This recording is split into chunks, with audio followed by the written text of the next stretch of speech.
எனக்கு மகன் பிறந்திருக்கிறான் என்ற செய்தி வந்த அடுத்த கணமே கையில் கிடைத்த முதல் ரயிலை பிடித்து கிளம்பிவிட்டேன். நான் வேறொரு நகரத்தில் வேலை பார்த்து வந்தேன். என் மனைவியும் பிள்ளைகளும் எங்கள் சொந்த ஊரில் வசித்து வந்தனர்.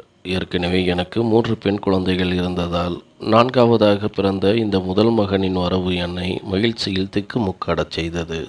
சில மணி நேர ரயில் பயணம் எனக்கு பல யுகங்களாக தோன்றியது. வழிநெடுகிலும் கண்ணீரும் புன்னகையுமாக ஜன்னல் வழியே வேடிக்கை பார்த்து கொண்டே வந்தேன். ஒரு வழியாக ஊர் வந்து சேர்ந்ததும் நேராக ஒரு டாக்ஸியை பிடித்து வீட்டிற்கு விரைந்தேன். சுகப்பிரசவம் என்பதால் ஆசுபத்திரியிலிருந்து 2 மணி நேரத்திலேயே டிஸ்சார்ஜ் செய்து விட்டதாக என் மனைவி ஏற்கனவே சொல்லியிருந்தாள்.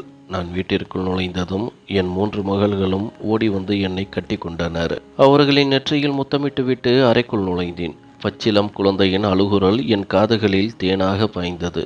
கண்கள் பணிக்க ஆசையோடு என் மகனை கைகளில் ஏந்தினேன். படுக்கையில் போர்வையை போர்த்தி கொண்டு படுத்திருந்த என் மனைவி சுமதி என்னை பார்த்ததும் எளிதாக புன்னகைத்தாள். நான் என் மகனை நெஞ்சோடு அணைத்து அவன் முகத்தை உற்று பார்த்தபோது என் இதயம் ஒரு நிமிடம் பலமாக துடித்தது. ஏதோ ஒன்று விசித்திரமாக இருந்தது. அந்த 3 மகள்கள் பிறந்தபோதும் எனக்கு ஏற்பட்ட அதே உணர்வு இப்போதும் தோன்றியது. அந்த பையனை என்னைப் போலவும் இல்லை, என் மனைவி சுமதி போலவும் இல்லை. மாறாக அவன் முகத்தை பார்த்ததும் எனக்கு வேறு ஒருவரின் நினைவுதான் வந்தது. அந்த எண்ணமே என் மனதிற்குள் ஒருவித படபடப்பை உண்டாக்கியது. அந்த கண்கள், அந்த முகம், இதை நான் எங்கோ பார்த்திருக்கிறேன். இப்போது என் மகனின் முகத்திலும் அதே ஜாடை அப்படியே தெரிந்தது. என் மனைவியை பார்த்தேன். அவள் முகம் மகிழ்ச்சியில் மலர்ந்திருந்தது. அதனால் என் சந்தேகங்களை மனதிற்குள்ளேயே அமுக்கிக் கொண்டு மகனின் காதில் இறைவனின் பெயரை ஓதி அவனுக்கு அஸ்வின் என்று பெயரிட்டேன். அவனை படுக்கையில் கிடத்திவிட்டு சுமதியின் அருகில் அமர்ந்தேன். பார்த்தீர்களா, 3 பெண்களுக்கு பிறகு நமக்கு ஒரு பையன் கிடைத்து விட்டான்.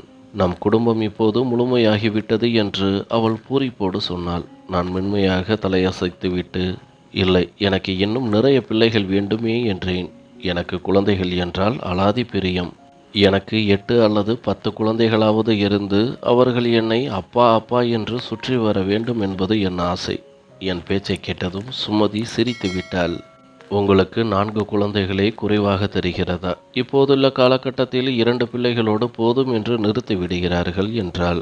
அதற்கு நான், எனக்கு இன்னும் குழந்தைகள் வேண்டும். குறைந்தது இன்னும் 2 மகன்களாவது பிறந்தால்தான் கணக்கு சரியாகும் என்றேன். என் மகள்கள் மேல் எனக்கு உயிர்தான். இருந்தாலும் இன்னும் மகன்கள் வேண்டும் என்று விரும்பினேன். உங்கள் கட்டளைப்படி ஆகட்டும் என்று சுமதி சொன்னபோது நான் சிரித்தேன். சுமதி அப்படிப்பட்டவள்தான். மிகவும் அடக்கமானவள், அன்பானவள், பண்பானவள். நான் எதை சொன்னாலும் அவள் மறுத்து பேசியதே இல்லை. என்னுடன் சண்டையிட்டது கூட கிடையாது.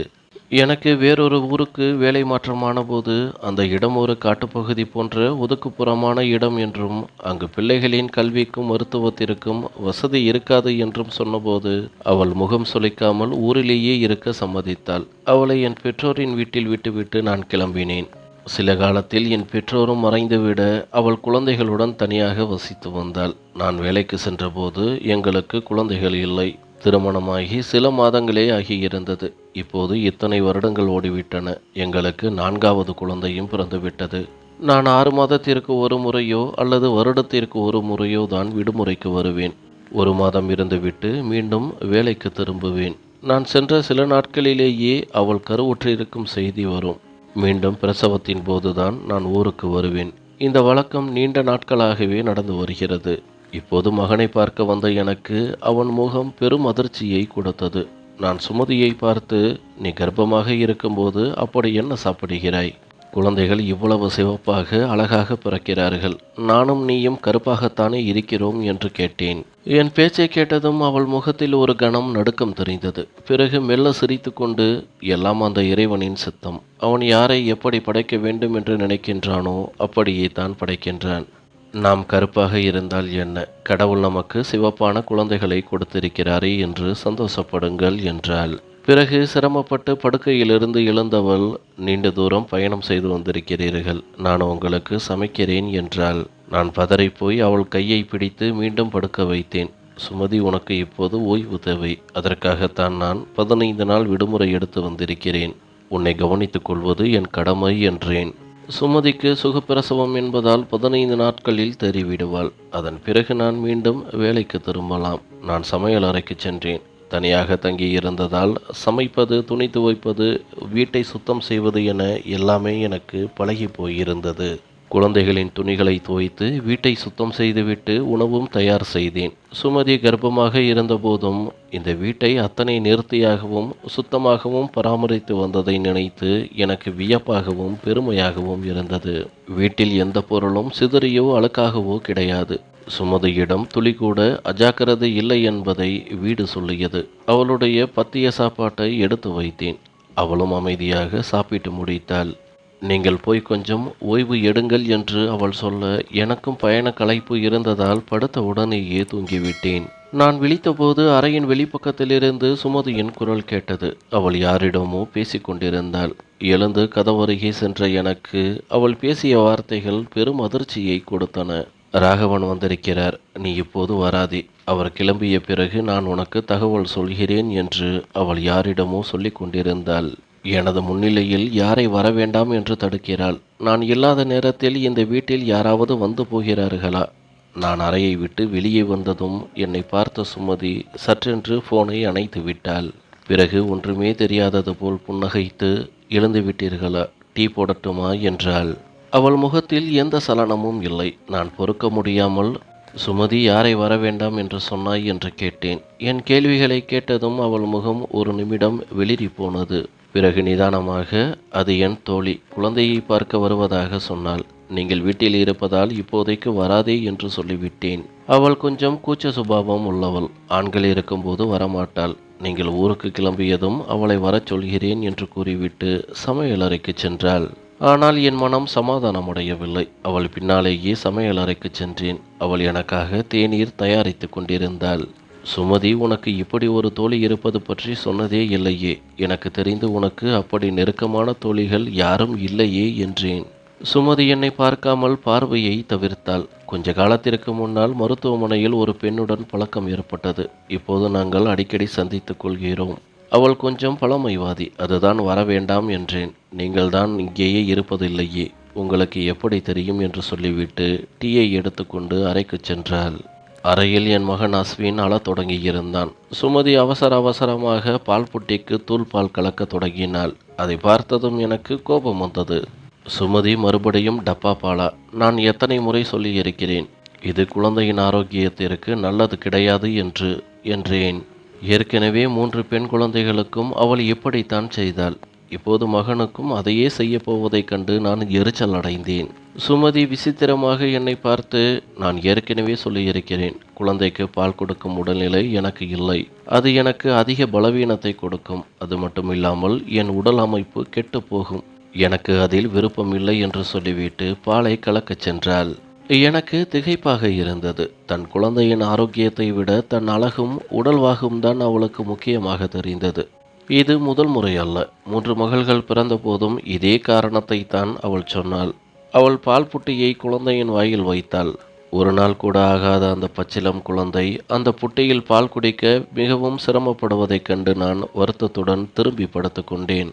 ஆனால் என் மனதிற்குள் சந்தேக பிசாசு புகுந்து விட்டது. சுமதியின் நடத்தையும் குழந்தையின் முகஜாடையும் என்னை ஆட்டி படைத்தன. 15 நாட்கள் அமைதியாகவே கழிந்தது.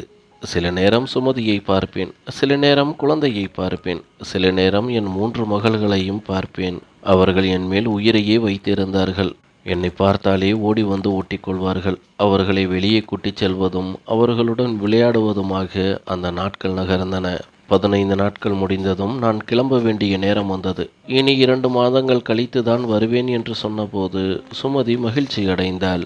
நான் கூடவே இருக்க வேண்டும் என்று அவள் விரும்பினாலும் வேலையின் நிமித்தம் அவள் அமைதியாகி விடுவாள். அடுத்த 2 மாதங்கள் வேலையில் மும்முரமாக இருந்தேன். அவ்வப்போது ஃபோன் செய்து நலம் விசாரித்துக் கொள்வேன். 2 மாதங்கள் கழிந்து மீண்டும் ஊருக்கு வந்தேன். அஸ்வினி இப்போது நன்றாக சதை போட்டு தேறியிருந்தான். ஆனால் ஒரு விஷயம் விசித்திரமாக இருந்தது. அவன் அடிக்கடி பால் குடிக்கும்போது அழத் தொடங்குவான். சில இரவுகளில் பசியால் துடிப்பது போல் அங்கும் இங்கும் முகம் புதைத்து தேடுவான். நான் சுமதியிடம் அவனுக்கு வயிறு நிறையவில்லையா என்று கேட்டேன். அஸ்வின் ஆரோக்கியமாக இல்லை என்றால் இவ்வளவு சீக்கிரம் தேறி இருப்பானா என்று சுமதி கேட்டது ஒரு வகையில் உண்மையாகத்தான் இருந்தது. அஸ்வின் இப்போது நல்ல புஷ்டியாக ஆரோக்கியமாக வளர்ந்திருந்தான். என் 3 மகள்களும் அப்படியே. அன்று மாலை என் குழந்தைகளை அழைத்து கொண்டு வெளியே சென்றேன். தெருமுனையில் குழந்தைகளுடன் அமர்ந்து பேசிக் கொண்டிருந்தேன். என் மகள்கள் எனக்கு முன்னால் விளையாடிக் கொண்டிருந்தார்கள். அஸ்வின் என் மடியில் இருந்தான். அப்போது பக்கத்து வீட்டுக்காரர் என் அருகே வந்து நின்றார். உங்கள் குழந்தைகள் ரொம்ப அழகாக இருக்கிறார்கள். பார்த்தால் உங்கள் குழந்தைகள் என்றே சொல்ல முடியாது என்றார். அந்த ஒரு வாக்கியம் என் நெஞ்சை பிளந்தது. கடந்த பல காலங்களாக என் மனதை குடைந்து கொண்டே இருந்த அதே விஷயம்தான் அது. இந்த குழந்தைகள் என்னைப் போலவும் இல்லை, என் மனைவியைப் போலவும் இல்லை. ஆனால் அவர்கள் யாருடைய ஜாடையில் இருக்கிறார்கள் என்று நினைக்கும்போது எனக்கு தலை சுற்றியது. எனக்கும் என் மனைவிக்கும் பெரிய அளவில் பழக்கமே இல்லாத அந்த நபரின் ஜாடையில் எப்படி இந்த குழந்தைகள் இருக்க முடியும்? அந்த நபர் சிறிது நேரம் குழந்தைகளுடன் விளையாடிவிட்டு சென்றார். ஆனால் போகும்போது என் தலைக்குள் ஒரு தீயை மூட்டிவிட்டு சென்றார். நான் வீட்டிற்கு திரும்பிய போது என் முகம் பேய் அறைந்தது போல் இருந்தது. சுமதி சமைத்து எனக்கு முன்னால் வைத்தாள். ஆனால் என்னால் ஒரு பருக்கை கூட உண்ண முடியவில்லை. என் முகமாற்றத்தை அவள் சற்றென்று கவனித்து விட்டாள். என்னாச்சு? ஏன் கோபமாய் இருக்கிறீர்கள்? நான் ஏதாவது தவறு செய்து விட்டேனா என்று சுமதி கேட்டாள். நான் அவளை உற்று பார்த்து, குழந்தைகளை அழைத்து கொண்டு தெருவிற்கு போனாள். இவர்கள் யாருடைய குழந்தைகள் என்று எல்லோரும் கேட்கிறார்கள். ஏன் நம் குழந்தைகள் நம்மை போல் இல்லை என்றேன். என் பேச்சை கேட்டதும் சுமதியின் முகம் இருண்டு போனது. ஏன் இப்படி பேசுகிறீர்கள்? நீங்களே பிள்ளைகளுக்கு முன்னால் இப்படி பேசினால் அவர்கள் என்ன நினைப்பார்கள் என்று பெரிய மகளை காண்பித்து அவள் கேட்டபோதுதான் நாங்கள் சாப்பிடும் இடத்தில் குழந்தைகள் இருப்பதை நான் கவனித்தேன். நான் குற்ற உணர்ச்சியில் அமைதியானேன். சுமதியின் முகம் அடியோடு மாறிவிட்டது. சாப்பிட்ட பிறகு குழந்தைகளை தூங்க வைத்தேன். சுமதியிடம் மன்னிப்பு கேட்கும் நோக்கில் அறைக்குள் சென்றேன். அவள் அஸ்வினை தூங்க வைத்துவிட்டு படுக்க தயாராக இருந்தாள். நான் அவளுடைய கையை பிடித்து கொண்டேன். நிஜமாகவே என்னை மன்னித்துவிடு சுமதி. ஆனால் பார்க்கிறவர்கள் எல்லாம் இதையே கேட்கும்போது எனக்கு ஒரு மாதிரியாக இருக்கிறது. என் பிள்ளைகள் என் ஜாடையில் இல்லையே என்ற வருத்தம்தான். எந்த தந்தைக்குத்தான் தன் பிள்ளை தன்னை போல இருக்க வேண்டும் என்ற ஆசை இருக்காது? அந்த உணர்ச்சியில்தான் நான் அப்படி பேசிவிட்டேன் என்றேன். சுமதி என்னை பார்த்தபோது அவள் கண்கள் கலங்கி இருந்தன. நான் எப்போதும் கடவுளிடம் ஒன்றுதான் வேண்டிக் கொள்வேன். என் குழந்தைகள் சிவப்பாக அழகாக பிறக்க வேண்டும் என்று. குறிப்பாக என் மகள்கள் பொம்மை மாதிரி இருக்க வேண்டும் என்று நினைத்தேன். ஏன் தெரியுமா? என் நிறம் கருப்பு என்பதால் இந்த சமூகம் என்னை எவ்வளவு இழிவுபடுத்தி இருக்கிறது என்று எனக்கு தான் தெரியும். பள்ளி, கல்லூரி, உறவினர்கள் என எல்லோரும் என் நிறத்தை வைத்து என்னை ஏளனம் செய்தார்கள். அதனால்தான் நான் கர்ப்பமான பொழுதெல்லாம் என் குழந்தைகளுக்கு இந்த அவமான நிலை வரக்கூடாது, அவர்கள் சிவப்பாக பிறக்க வேண்டும் என்று இறைவனிடம் கதறி அழுவேன். என் பிரார்த்தனையின் பலன்தான் இந்த அழகு. ஆனால் உங்களுக்கு அவர்கள் அழகாக இருப்பது பிடிக்கவில்லையா என்று தேம்பி தேம்பி அழத் தொடங்கினாள். நான் பெரும் தர்ம சங்கடத்திற்கு ஆளானேன். என்னை மன்னித்துவிடு சுமதி. உன் மனதை இவ்வளவு புண்படுத்தி விட்டேன் என்று எனக்கு தெரியவில்லை என்று அவளை அணைத்து கொண்டேன். இனிமேல் அவளை இப்படி நோகடிக்க கூடாது என்று எனக்குள்ளேயே சபதம் எடுத்தேன். அவள் என் அருகில் படுத்துக்கொண்டு தன் பழைய கதைகளை சொன்னாள். அவளுக்கு வரன் பார்க்க வந்தவர்கள் எல்லாம் அவள் கருப்பாக இருக்கிறாள் என்று சொல்லிவிட்டு அவளுடைய சிவப்பான தங்கையை தான் விரும்புவார்களாம். இதனால் அவள் பலமுறை மன அழுத்தத்திற்கு ஆளாகி இருக்கிறாள். தனிமையில் அழுது புலம்பி இருக்கிறாள். அந்த நேரத்தில்தான் என் அம்மா அவளை எனக்காக பெண் கேட்டு சென்றிருக்கிறார். நானும் மாநிறம் என்பதால் என் அம்மா அவளது நிறத்தை பொருட்படுத்தவில்லை. அப்படித்தான் எங்கள் திருமணம் நடந்தது. அவளை சமாதானப்படுத்தி தூங்க வைத்தேன். ஆனால் எனக்கு தூக்கம் வரவில்லை. எனக்கு இரவு நேரங்களில் விழித்திருக்கும் பழக்கம் உண்டு. மெல்ல எழுந்து அஸ்வின் அருகே சென்றேன். அவன் தோளியில் விழித்து கொண்டிருந்தான். அவனை தூக்கி கொண்டு நடுக்கூடத்திற்கு வந்தேன். முற்றத்தில் ஒரு விளக்கு எரிந்து கொண்டிருந்தது. என் மகனின் முகத்தை உற்று பார்த்தேன். அவன் சிரித்து கொண்டே கை கால்களை ஆட்டினான். அவன் முகத்தை பார்க்க பார்க்க எனக்கு எனது உயிர் நண்பன் பாஸ்கரின் முகம்தான் ஞாபகத்திற்கு வந்தது. என் 2 மாத மகனை பார்ப்பது போல இல்லை, பாஸ்கரை பார்ப்பது போலவே இருந்தது. அவன் கண்கள் அப்படியே பாஸ்கருடைய கண்கள். இதே உணர்வு என் மகள்களை பார்க்கும் போதும் எனக்கு வந்திருக்கிறது. ஆனால் அப்பொழுதெல்லாம் என் மனப்பிரமை என்று தள்ளி வைத்து விட்டேன். ஆனால் இந்த நள்ளிரவில் என் சந்தேகம் உறுதியானது போல் இருந்தது. என் குழந்தை எப்படி பாஸ்கர் மாதிரியே இருக்க முடியும்? பாஸ்கர் என் உயிர் நண்பன். சிறுவயதிலிருந்து ஒன்றாக வளர்ந்தவர்கள். என் திருமணத்திற்கு சில காலத்திற்கு பிறகு என் வேலை மாற்றம் கிடைப்பதற்கு சில நாட்களுக்கு முன்னால் எனக்கும் பாஸ்கருக்கும் இடையே ஒரு பெரிய தகராறு ஏற்பட்டது. அதன் பின் நாங்கள் பேசிக்கொள்வதையே நிறுத்திவிட்டோம். என் உயிர் நண்பனாக இருந்த அவனை என் வாழ்க்கையிலிருந்து நிரந்தரமாக ஒதுக்கி வைத்து விட்டேன். மீண்டும் அவன் முகத்திலேயே விழிக்கக்கூடாது என்று உறுதியாக இருந்தேன். ஆனால் இப்போது என் பிள்ளைகளின் முகத்தில் அவன் ஜாடை தெரிவது ஏனோ? ஒருவேளை நான் அவனை அடிக்கடி நினைத்து கொண்டிருப்பதால் எனக்கு இப்படி தோன்றுகிறதோ என்று எண்ணியபடி அந்த எண்ணங்களை தட்டி வைத்து விட்டேன். அங்கிருந்த நாற்காலியில் அமர்ந்தேன். அஸ்வின் தூங்கிவிடவே அவனை என் நெஞ்சோடு அணைத்து கொண்டேன். களைப்பினால் என் கண்களும் சொருகின. ஆனால் மீண்டும் மீண்டும் பாஸ்கரின் முகமே ஞாபகத்திற்கு வந்தது. நானும் பாஸ்கரும் நகமும் சதையுமாக இருந்தவர்கள். ஊரே எங்களை பார்த்து வியக்கும் அளவிற்கு ஒருவருக்கொருவர் உயிராக இருந்தோம். ஆனால் என் திருமணத்திற்கு சில நாட்களுக்கு பிறகு எங்களுக்கு ஒரு விபத்து நேர்ந்தது. அதற்கு முழுக்க முழுக்க பாஸ்கரின் கவனக்குறைவுதான் காரணம். அவன் மோட்டார் சைக்கிளை அத்தனை வேகமாக ஓட்டினான். வேகமாக போகாதே என்று நான் எவ்வளவோ தடுத்தும் அவன் கேட்கவில்லை. ஒரு பேருந்தின் மீது நாங்கள் மோதினோம். அதற்கு பிறகு எனக்கு என்ன நடந்தது என்றே தெரியவில்லை. கண் விழித்து பார்த்தபோது நான் ஆஸ்பத்திரியில் படுக்கையில் இருந்தேன். என் முன்னால் பாஸ்கர் நின்று கொண்டிருந்தான். அவனுக்கு பெரிய காயங்கள் ஏதுமில்லை. நெற்றியில் ஒரு சிறு சிராய்ப்பும் கை கால்களில் சிறு காயங்களும் தான். ஆனால் விபத்தின் போது சாலையில் கிடந்த ஒரு இரும்பு கம்பி என் வயிற்றில் கிழித்தது. அதனால் எனக்கு பெரிய காயம் ஏற்பட்டு ஒரு அறுவை சிகிச்சையும் செய்யப்பட்டிருந்தது. இதை கேட்டதும் என் உயிரே போய்விட்டது. என் பெற்றோரோ வயதானவர்கள். என் நிலையை பார்த்து அவர்கள் நிலைகுலைத்து போனார்கள். ஆத்திரத்தில் பாஸ்கரை ஆபாசமாக திட்டி உடனே ஆஸ்பத்திரியை விட்டு வெளியேறச் சொன்னேன். பாஸ்கர் மிகுந்த குற்ற உணர்ச்சியில் அழுது கொண்டே என்னிடம் மன்னிப்பு கேட்டான். ஆனால் அவனை மன்னிக்கும் எண்ணமே எனக்கு இல்லை. அவனது அலட்சியத்தால் என் உயிர் போயிருக்கும். அவனுக்கும் ஏதேனும் நேர்ந்திருக்கும் என்ற கோபமே என்னிடம் மேலோங்கி இருந்தது. அவன் எப்போதும் காற்றோடு போட்டி போட்டுக்கொண்டு வண்டியை ஓட்டுவான். பல முறை சொல்லியும் கேட்காததன் விளைவுதான் நான் இன்று ஆசுபத்திரியில் கிடக்கிறேன் என்று எனக்குள் ஆத்திரம் பொங்கியது. அன்று முதல் பாஸ்கரை என் வாழ்க்கையில் சேர்த்து கொள்ளவே இல்லை. அவன் போனில் பேச முயன்றான். நேரில் வர துடித்தான். வீட்டு வாசலில் வந்து நின்றான். ஆனால் என் பிடிவாதம் அவனை மன்னிக்கவே இல்லை. அதற்குள் எனக்கு வேலை மாற்றம் கிடைக்கவே நான் வேறு ஊருக்கு போய்விட்டேன். இத்தனை காலத்திற்கு பிறகு என் பிள்ளைகளின் முகத்தில் அவன் சாயலை பார்க்கும்போது பழைய நினைவுகள் வந்து போயின. அந்த விபத்து என் விதி என்று தெரிந்தாலும் அவன் மேல் இருந்த கோபம் மட்டும் இன்னும் குறையவில்லை. அப்படியே யோசித்தபடி தூங்கிவிட்டேன். சிறிது நேரம் கழித்து யாரோ எழுப்பவே கண் விழித்தேன். சுமதி என் முன்னால் நின்று கொண்டிருந்தாள். என்னங்க, இந்த நடுங்கும் குளரில் குழந்தையை வைத்துக்கொண்டு வெளியே என்ன செய்கிறீங்க? அஸ்வினுக்கு உடம்பு சரியில்லாமல் போய்விடப் போகிறது என்று பதறியபடி குழந்தையை தூக்கி கொண்டு அறைக்குள் செல்லச் சொன்னாள்.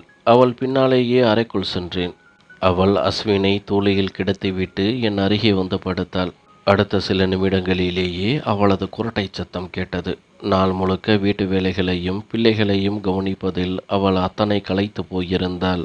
ஒரு வாரம் மட்டுமே விடுமுறை என்பதால் குழந்தைகளுடன் நேரத்தை கழித்துவிட்டு மீண்டும் வேலைக்கு திரும்பினேன். வழக்கம் போல ஃபோன் பேச்சுக்கள் தொடர்ந்தன. நான் திரும்பிச் சென்ற ஒரு மாதத்திலேயே சுமதி மீண்டும் தான் கர்ப்பமாக இருக்கும் செய்தியை சொன்னாள். ஆனால் இந்த முறை அந்த செய்தி எனக்கு மகிழ்ச்சியை தரவில்லை. ஏனோ என் மனதிற்குள் பலவிதமான சங்கடங்கள் ஓடின. ஏதோ ஒன்று சரியாக படவில்லை. ஒருவித பதற்றம் என்னை தொற்றிக் கொண்டது. சுமதியிடம் வெளிப்படையாக சந்தோஷமாக பேசிவிட்டு குழந்தைகளையும் அவளையும் கவனித்துக் கொள்ளச் சொன்னேன். உடனடியாக ஊருக்கு செல்ல விடுமுறை கேட்டேன். ஆனால் இப்போதுதான் விடுமுறை முடிந்து வந்தாய் என்று சொல்லி ஒரு மாதம் கழித்துதான் 2 நாள் விடுமுறை தருவதாக தாலுகா அதிகாரி சொல்லிவிட்டார். ஒரு மாதம் ஒரு யுகமாக நகர்ந்தது. ஒரு மாதம் கழித்து நான் வீட்டு வாசலுக்கு சென்றபோது அப்படியே அதிர்ந்து நின்றேன். வீட்டு வாசலில் பாஸ்கர் நின்று கொண்டிருந்தான். அவனை கண்டதும் என் ரத்தம் உறைந்தது. நான் அருகே செல்வதற்குள் அவன் தன் பைக்கை ஸ்டார்ட் செய்துவிட்டு போய்விட்டான். நான் கதவை தட்டிய சில வினாடிகளிலேயே சுமதி கதவை திறந்தாள். ஒருவேளை அவள் கதவருகே நின்று இருந்தாளோ? என்னை பார்த்ததும் அவள் ஆச்சரியப்பட்டு, நீங்கள் எப்படி இப்போது வந்தீர்கள் என்றாள். பாஸ்கர் ஏன் இங்கே வந்தான் என்று நான் கோபமாக கேட்டேன். சுமதி பதற்றமில்லாமல், உங்களை பார்க்கத்தான் வந்தார். நீங்கள் ஊரில் இல்லை என்றும் வேலை விஷயமாக வெளியே இருக்கிறீர்கள் என்றும் சொன்னேன். நீங்கள் வர இன்னும் சில மாதங்கள் ஆகும் என்று சொன்னதும் கிளம்பிவிட்டார். நீங்கள் வருவது தெரிந்திருந்தால் அவரை இருக்கச் சொல்லி இருப்பேனே என்றாள். நான் ஆத்திரத்துடன் அவளை பார்த்து, இனிமேல் அவன் இந்த வாசலில் நுழையக்கூடாது, அவனை எனக்கு பிடிக்காது என்று கத்தினேன். என் உள்ளுக்குள் ஏதோ ஒன்று கொதித்தது. சுமதி என்னை புரியாமல் பார்த்து, உங்களுக்கு என்னதான் ஆச்சு? கல்யாணத்திற்கு முன்னால் நீங்களும் பாஸ்கரும் உயிர் நண்பர்களாக இருந்ததை நான் பார்த்திருக்கிறேன். ஒரு விபத்துக்காக இவ்வளவு பகையா? அவரும் வேண்டுமென்றே செய்யவில்லையே. உங்களுக்கு காயம் என்றால் அவருக்கும் தான் வலிக்கும். பழைய விஷயங்களை மனதில் வைத்து ஏன் இன்னும் கோபப்படுகிறீர்கள்? அவரை மன்னித்து விடுங்களேன் என்று எனக்கு புரிய வைக்க முயன்றாள். சுமதி அப்படி பேசியது எனக்கு இன்னும் ஆத்திரத்தை மூட்டியது. உனக்கு பாஸ்கர் மேல் அத்தனை அக்கறை வருகிறதோ? நான் அவனிடம் பேசுவதும் பேசாததும் என் இஷ்டம். உனக்கு அதில் எந்த சம்பந்தமும் இல்லை. இனிமேல் அவன் இந்த வீட்டு வாசலில் நின்றால் இங்கே அவனுக்கு நண்பன் யாரும் இல்லை என்று மரியாதையாக சொல்லி அனுப்பிவிடு என்று கத்திவிட்டு என் பையை ஒரு பக்கம் வீசிவிட்டு படுக்கையில் அமர்ந்தேன். சுமதி ஒரு கிளாஸ் தண்ணீரோடு பின்னாலேயே வந்தாள். இந்த தண்ணீரை குடியுங்கள், கோபத்தை குறைத்து கொள்ளுங்கள். இவ்வளவு தூரம் பயணம் செய்து வந்திருக்கிறீர்கள். நீங்கள் வருவது தெரிந்திருந்தால் உங்களுக்கு பிடித்ததை சமைத்து வைத்திருப்பேனே என்று மென்மையாக பேசி என் கோபத்தை தணிக்க முயன்றாள். நான் அமைதியாக தண்ணீரை குடித்துவிட்டு அஸ்வினை மடியில் தூக்கி கொண்டேன். என் மனைவி இப்போது கர்ப்பமாக இருக்கிறாள். அவளிடம் இப்படி எரிந்து விழக்கூடாது என்று என் மனம் சொன்னாலும் இன்னொரு பக்கம் நிஜமாகவே இது என் குழந்தைதானா? நான் இல்லாத நேரத்தில் பாஸ்கர் ஏன் இங்கே வர வேண்டும்? அவனால் எனக்கு ஃபோன் செய்திருக்க முடியுமே என்ற கேள்விகள் என்னை குடைந்தன. கடைசியில் ஒரு கடினமான முடிவை எடுத்தேன். என் குழந்தைகளுக்கு டிஎன்ஏ சோதனை செய்ய வேண்டும் என்று முடிவு செய்தேன். இந்த குழந்தைகள் எனக்கும் என் மனைவிக்கும் பிறந்தவர்கள் இல்லை. என் நண்பன் பாஸ்கருக்கும் அவளுக்கும் பிறந்தவர்களோ என்ற சந்தேகம் என் உயிரை குடித்தது. ஒருவேளை இந்த சோதனை முடிவு நான் நினைப்பது போலவே வந்துவிட்டால் நான் என்ன செய்வேன்? ஏற்கனவே 4 குழந்தைகளுக்கு தகப்பன். இப்போது 5வது குழந்தையும் வரப்போகிறது. சுமதி சமைக்க சமையலறைக்கு சென்றபோது என் மனதில் இருந்த பாரத்தை அவளிடம் கொட்டிவிட்டேன். சுமதி, எனக்கு குழந்தைகளுக்கு டிஎன்ஏ டெஸ்ட் எடுக்க வேண்டும். இந்த வார்த்தைகளை நான் எவ்வளவு வலியோடு சொன்னேன் என்பது எனக்குத்தான் தெரியும். ஆனால் அந்த வார்த்தைகள் சுமதியை பேரிடியாக தாக்கின. அவள் கண்களிலிருந்து கண்ணீர் அருவியாக கொட்டியது. என்ன சொல்கிறீர்கள்? உங்களுக்கு அறிவு இருக்கிறதா என்று கேட்டாள். அவள் குரலில் ஒருவித நடுக்கமும் உறுதியும் இருந்தது. நான் அவள் முன்னால் போய் நின்றேன். அறிவு இருக்கிறதா என்று கேட்கிறாய்? ஆமாம். இந்த குழந்தைகள் எனக்கும் உனக்கும் பிறந்தவர்கள் தானா என்று எனக்கு தெரிய வேண்டும். இவர்களின் நிறத்தை பார். பால் போல சிவப்பாக இருக்கிறார்கள். நானோ நீயோ அப்படி இல்லையே. ஒரு குழந்தை எப்படி பிறந்தால் தற்செயல் என்று விட்டுவிடலாம். ஆனால் பிறக்கும் எல்லா குழந்தையும் நம்மை விட அத்தனை வித்தியாசமாக இருக்கிறார்களே என்றேன். நான் அவளிடம் பாஸ்கரின் பெயரை சொல்லவில்லை. அவளது நடத்தையை கேவலப்படுத்தவும் எனக்கு விருப்பம் இல்லை. ஆனால் என் மனம் எதையும் ஏற்க தயாராக இல்லை. சுமதியோ என் மேல் அத்தனை அன்பாக இருப்பவள், காதலித்து திருமணம் செய்தவள். அவள் எப்படி என்னை துரோகம் செய்வாள்? பின் ஏன் என் குழந்தைகள் அப்படியே பாஸ்கர் ஜாடையில் இருக்கிறார்கள்? சுமதி கதறி எழத் தொடங்கினாள். நீங்கள் இப்படி ஏதாவது செய்தால் நான் குழந்தைகளை தூக்கி கொண்டு நேராக சேலத்திற்கு போய் விடுவேன். அப்புறம் நான் திரும்பி வரவே மாட்டேன் என்று ஆவேசமாக சொன்னாள். அவள் சேலம் என்று சொன்னது எனக்கு தூக்கி வாரி போட்டது. சேலத்தில் அவளுக்கு சொந்தக்காரர்கள் யாராவது இருக்கிறார்களா? நண்பர்களோ உறவினர்களோ அங்கு கிடையாது. ஆனால் என் நண்பன் பாஸ்கர் இப்போது சேலத்தில்தான் குடியிருக்கிறான். அந்த ஊர் பெயர் அவள் வாயில் எப்படி வந்தது? நான் அவளை முறைத்து பார்த்தபடி கேட்டேன். சேலத்தில் உனக்கு யார் இருக்கிறார்கள் என்று அங்கே போவதாக மிரட்டுகிறாய் என்றேன். என் கேள்வியால் அவள் ஒரு நிமிடம் மௌனமானாள். அது ஏதோ ஆத்திரத்தில் அந்த பெயர் வந்துவிட்டது. குழந்தைகளை அழைத்து கொண்டு எங்கேயாவது போய் விடுவேன் என்று சொல்ல வந்தேன் என்று சமாளித்தாள். ஆனால் என் சந்தேகம் இப்போது இன்னும் பலமானது. நான் டெஸ்ட் எடுத்தே தீருவேன் என்று பிடிவாதமாக சொன்னேன். அவள் என் கால்களில் விழுந்து அழுதாள். நீங்கள் அப்படி செய்தால் என்னால் என்னை மன்னிக்கவே முடியாது. என் நடத்தையின் மேல் உங்களுக்கு நம்பிக்கை இல்லையா? என் காதலை சந்தேகப்படுகிறீர்களா என்று அவள் கேட்ட கேள்விகள் என்னை ஊமையாக்கியது. நானும் சுமதியும் ஒரே பகுதியில் குடியிருந்தவர்கள். அவள் பள்ளிக்கு செல்லும் போதிலிருந்தே எனக்கு அவளை தெரியும். பிறகு கல்லூரி பருவம் வந்தபோது என் காதலை அவளிடம் சொன்னேன். எங்களுக்கிடையே காதல் கடிதங்கள் பரிமாறப்பட்டன. எங்கள் காதலை பற்றி பாஸ்கருக்கும் நன்றாகவே தெரியும். பாஸ்கர் முதலில் எங்கள் பகுதியில்தான் இருந்தான். பிறகு அவனது தந்தை சேலத்தில் வீடு வாங்கியதால் அவர்கள் அங்கு குடிபெயர்ந்தார்கள். நாங்கள் தூரமானாலும் எங்கள் நட்பு குறையவில்லை. நான் எப்போது நினைத்தாலும் அவன் வீட்டிற்கு செல்வேன். அவன் என்னை தேடி வருவான். அவனும் சுமதியை பார்த்திருக்கிறான். அவளை எனக்கு எவ்வளவு பிடிக்கும் என்பதும் அவனுக்கு தெரியும். ஆரம்பத்தில் சுமதி எழுதும் கடிதங்களை வாசிப்பது எனக்கு கொஞ்சம் கஷ்டமாக இருக்கும். எனக்கு தமிழ் இலக்கணம் அவ்வளவாக வராது என்பதால் அப்பொழுதெல்லாம் பாஸ்கர் தான் சுமதியின் கடிதங்களை எனக்கு வாசித்து காட்டுவான். நீ கொடுத்து வச்சவன்டா, உனக்கு இவ்வளவு நல்ல பெண் கிடைச்சிருக்கா என்று அவன் சொல்வான். சுமதி அத்தனை கூச்ச சுபாவம் கொண்டவள். அதே சமயம் என் மேல் மிகுந்த விசுவாசம் கொண்டவள். நான் எதை சொன்னாலும் அவள் அப்படியே செய்வாள். அவளை நான் பலமுறை சோதித்து பார்த்திருக்கிறேன். அவள் எனக்கு ஏற்றவள் என்று தெரிந்த பிறகே என் அம்மாவிடம் விஷயத்தை சொன்னேன். நான் என் அம்மாவுக்கு ஒரே மகன் என்பதால் என் சந்தோஷத்திற்காக அம்மா சுமதி வீட்டிற்கு சென்று பெண் கேட்டார். எங்கள் திருமணம் சிறப்பாக நடந்தது. எனக்கு நல்ல வேலை, சொந்த வீடு, ஊரில் என் அப்பாவிற்கு நல்ல மரியாதை இருந்ததால் திருமணத்தில் எந்த தடையும் இல்லை. பாஸ்கர் எங்கள் திருமணத்தில் முன்னின்று எல்லா வேலைகளையும் செய்தான். ஆனால் திருமணமான பிறகு என் அம்மா ஒரு விஷயத்தில் கராராக இருந்தார். வீட்டிற்குள் ஒரு இளம்பெண் வந்துவிட்டால் இனி பாஸ்கரின் நட்பை வீட்டு வாசலோடு நிறுத்திக்கொள் என்று எச்சரித்தார்.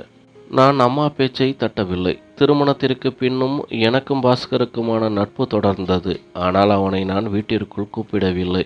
வெளியே ஏதோ ஒரு இடத்தில் உட்கார்ந்து பேசிக்கொள்வோம், ஊர் சுற்றுவோம், ஒன்றாக சாப்பிடுவோம். எல்லாம் சாதாரணமாகத்தான் போய்கொண்டிருந்தது. அந்த விபத்து நடக்கும் வரை. விபத்திற்கு பிறகு அவன் மேல் ஏற்பட்ட கோபத்தால் நான் பேசாமல் ஒதுங்கிவிட்டேன். ஆனால் இப்போது மீண்டும் அவன் என் வீட்டு வாசலில் வந்து நிற்பதன் நோக்கம் என்னவென்று எனக்கு புரியவில்லை. சுமதி மிகவும் புத்திசாலியான பெண். என் பெற்றோரையும் வீட்டையும் கண்ணும் கருத்துமாக பார்த்து கொண்டவள். ஆனால் இப்போது நடக்கும் விஷயங்கள் என்னை அதிர வைத்தன. சுமதி கர்ப்பமாக இருந்தபோதும் அவள் அழுது புலம்பியதைக் கண்டும் அவளை மேலும் கஷ்டப்படுத்தக்கூடாது என்பதற்காக தற்காலிகமாக அந்த டிஎன்ஏ டெஸ்ட் முடிவை கைவிட்டேன். சரி, நான் கிளம்புகிறேன் என்று சொல்லிவிட்டு அடுத்த நாள் வேலைக்கு திரும்பினேன். நாட்கள் நகர்ந்தது. ஆனால் இப்போது நான் சுமதிக்கு ஃபோன் செய்வதை குறைத்து கொண்டேன். என் மனம் எதிலும் ஒட்டவில்லை. 5வது குழந்தை பிறந்தபோது நான் மீண்டும் ஊருக்கு வந்தேன். இப்போது என் பொறுமை எல்லை மீறியது. 5வது குழந்தையும் என் மகன்தான். ஆனால் அவன் அப்படியே அச்சு அசலாக பாஸ்கரை உரித்து வைத்திருந்தான். பால் போன்ற நிறம், அதே கண்கள். இப்போது யாரிடமும் சொல்லாமல் டெஸ்ட் எடுப்பது என்று முடிவெடுத்தேன். வேலைக்கு ஃபோன் செய்து லீவை நீட்டிக்கொண்டேன். சுமதியிடம் எதுவும் காட்டிக்கொள்ளாமல் இயல்பாக இருந்தேன். அவளும் நான் நிம்மதியாக இருப்பதாக நம்பிவிட்டாள். ஆனால் அவள் அடிக்கடி எப்போது வேலைக்கு திரும்புவீர்கள் என்று கேட்டது எனக்கு உறுத்தலாக இருந்தது. ஒரு நாள் எரிச்சலில், ஏன் என்னை அனுப்பவே துடிக்கிறாய்? நான் வேலை எதையும் விடவில்லை, லீவு தான் எடுத்திருக்கிறேன் என்று கத்தினேன். அவள் பயந்து போய் அமைதியானாள். அந்த நாட்களில் என் மகனுக்கு உடல்நிலை மிகவும் மோசமானது. அவனை ஆஸ்பத்திரிக்கு அழைத்து சென்றோம். டாக்டர் பரிசோதித்து விட்டு, இந்த குழந்தைக்கு டப்பா பால் ஒத்துக்கொள்ளவில்லை, தாய்ப்பால் தான் கொடுக்க வேண்டும் என்றார். பிறகு சுமதியிடம் திரும்பி, ஒரு தாயாக உங்கள் கடமையை ஏன் செய்யவில்லை? குழந்தைக்கு அதுதான் ஆரோக்கியம் என்று தெரியாதா என்று கேட்டார். சுமதி தயக்கத்துடன் நின்றாலே தவிர எதுவும் பேசவில்லை. திரும்பி வரும்போது நான் ஒரு திட்டம் போட்டேன். சுமதி, நீ குழந்தைகளுடன் ஆட்டோவில் வீட்டிற்கு போ. நான் பெரிய மகளை பைக்கில் கூட்டிக் கொண்டு வருகிறேன் என்றேன். சுமதியை அனுப்பிவிட்டு பெரிய மகளை அழைத்து கொண்டு ஒரு லேபரட்டரிக்கு சென்றேன். மகளுக்கு டிஎன்ஏ டெஸ்ட் எடுப்பதற்காக மாதிரிகளை கொடுத்தேன். சுமதியின் நகத்துண்டு ஒன்றை நான் ஏற்கனவே ரகசியமாக எடுத்து வைத்திருந்தேன். என் இரத்த மாதிரிகளையும் கொடுத்துவிட்டு மேட்ச் செய்து பார்க்கச் சொன்னேன். ரிப்போர்ட் வர 15 நாட்கள் ஆகும் என்று சொன்னார்கள். அந்த 15 நாட்களும் நான் ஊரிலேயே தங்கியிருந்தேன். ஒரு நாள் வீட்டில் நான் இருந்தபோது பாஸ்கர் திடீரென வந்தான். என்னை பார்த்ததும் அவன் முகம் மாறிவிட்டது. நான் வீட்டில் இருப்பேன் என்று அவன் எதிர்பார்க்கவில்லை போல. நான் கோபத்தில் முகத்தை திருப்பிக் கொண்டேன். அவன் என்னிடம் பேச முயன்று பலன் இல்லாமல் கிளம்பி போனான். அவன் போன பிறகு சுமதியிடம், அவன் அடிக்கடி இங்கே வருகிறானா என்று கேட்டேன். அவள் பதில் சொல்லாமல் வீட்டு வேலைகளில் மும்முரமாக இருப்பது போல் காட்டிக்கொண்டாள். அந்த 15 நாட்களும் நான் நரகத்தை அனுபவித்தேன். குழந்தைகளை பார்க்கும்போது எனக்கு பாசம் வரவில்லை. உயிராக இருந்த என் மகள்களை கூட நான் அருகில் சேர்க்கவில்லை. என் மாற்றத்தை சுமதி கவனித்து விட்டாள். ஏன் பிள்ளைகளை இப்படி வெறுக்கிறீர்கள்? இவ்வளவு அழகான குழந்தைகளை இறைவன் கொடுத்திருக்கிறான். அதற்கு நன்றியோடு இருக்காமல் ஏன் இப்படி நடக்கிறீர்கள் என்று என்னிடம் சண்டையிட்டாள். நான் பதில் சொல்லவில்லை. 15 நாட்கள் முடிந்தன. நான் ஆஸ்பத்திரிக்கு சென்றபோது என் இதயம் பலமாக துடித்தது. ரிப்போர்ட்டில் என்ன இருக்கும் என்று தெரியாமல் நான் தவித்தேன். ரிப்போர்ட்டை என் கையில் வாங்கிய போது என் கைகள் நடுங்கின.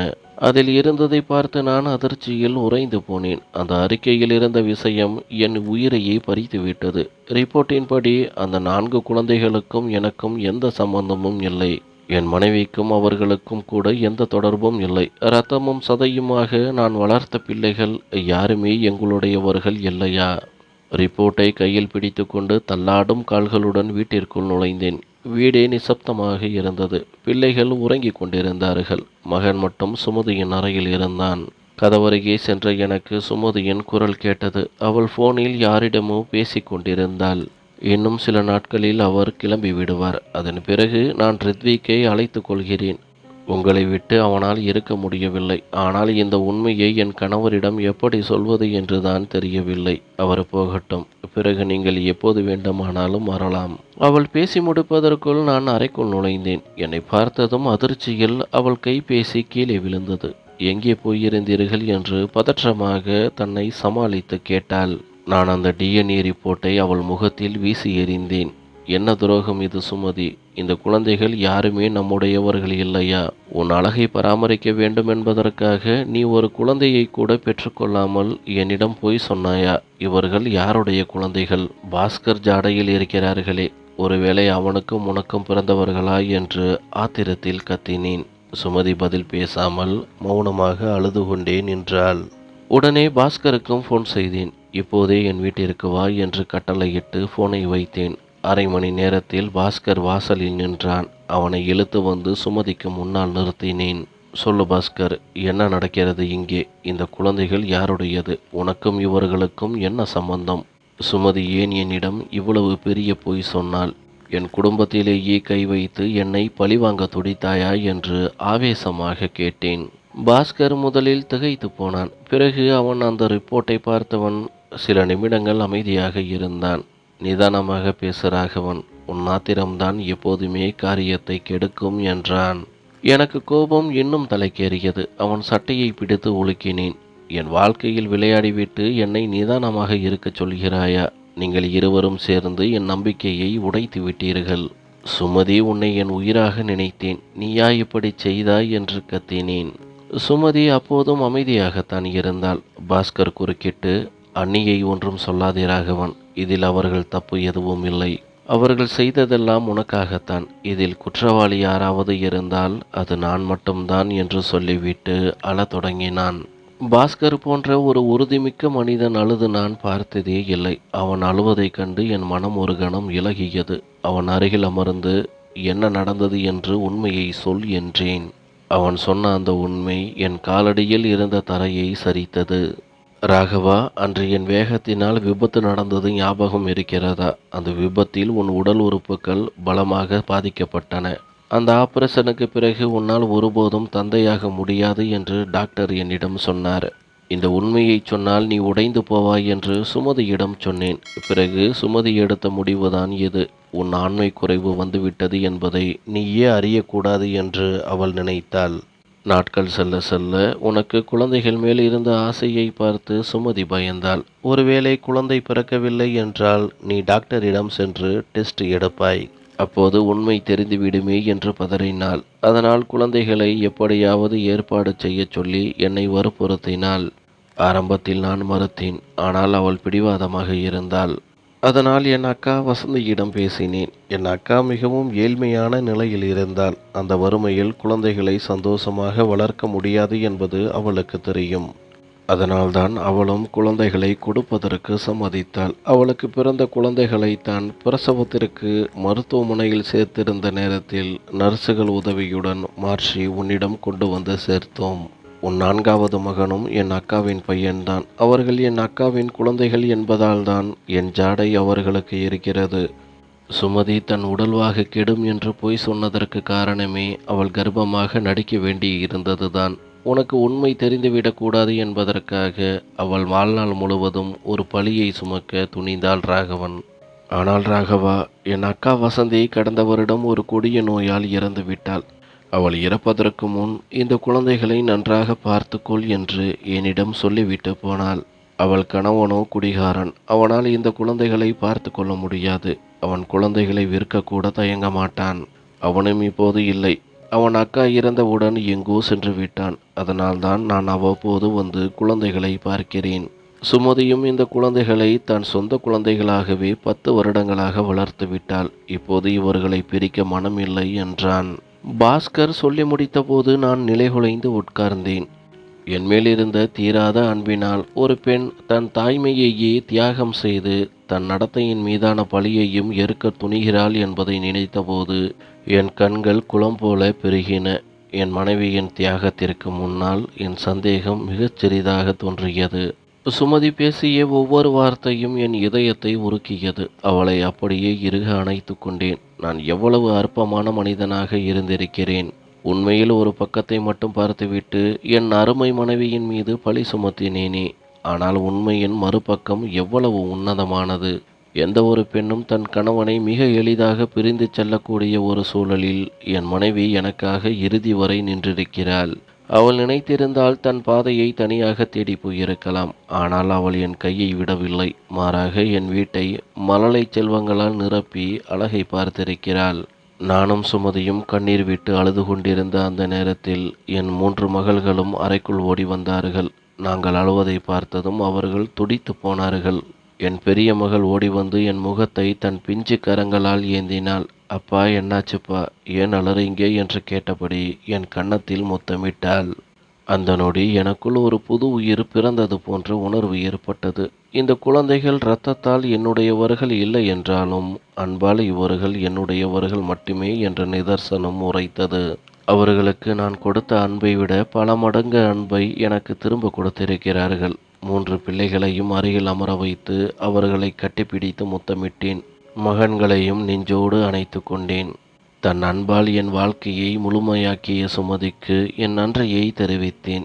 என் நண்பன் பாஸ்கரையும் நான் முழு மனதாக மன்னித்து விட்டேன். அந்த விபத்து அதிவேகமாக சென்றதால் நடந்திருக்கலாம். ஆனால் அதன் பின் நடந்தது எல்லாமே என் தலையெழுத்து. அதை ஏற்க மறுத்த பிடிவாதம்தான் இத்தனை கால போராட்டத்திற்கு காரணம். விதித்ததை நன்றியோடு ஏற்றுக்கொள்வதே உண்மையான அமைதி என்பதை உணர்ந்தேன். பாஸ்கர் என்னை கட்டி அணைத்து கொண்டான். சுமதியிடம் மண்டியிட்டு மன்னிப்பு கேட்டேன். அவளும் பெருந்தன்மையோடு என்னை மன்னித்து விட்டாள். இன்று இந்த 4 குழந்தைகளும் என் வாழ்க்கையின் மிக முக்கியமான அங்கமாக மாறிவிட்டார்கள். அவர்களுக்கு சிறந்த கல்வியையும் நல்லொழுக்கத்தையும் வழங்கி அவர்கள் வாழ்வில் முன்னேறுவதை நான் பார்க்க விரும்புகிறேன். பிள்ளை செல்வம் இல்லாத ஒவ்வொரு தம்பதியினரும் ஆதரவற்ற நிலையில் எதிர்காலம் இருண்டு போயிருக்கும் குழந்தைகளை தத்தெடுத்து வளர்க்க வேண்டும். அத்தகைய குழந்தைகளின் வாழ்வை ஒளிமயமாக்குவது எவ்வளவு பெரிய புண்ணியம். என்னுடைய இந்த எண்ணம் சரியானதுதானே? உங்கள் கருத்துக்களை தவறாமல் சொல்லுங்கள். நன்றி.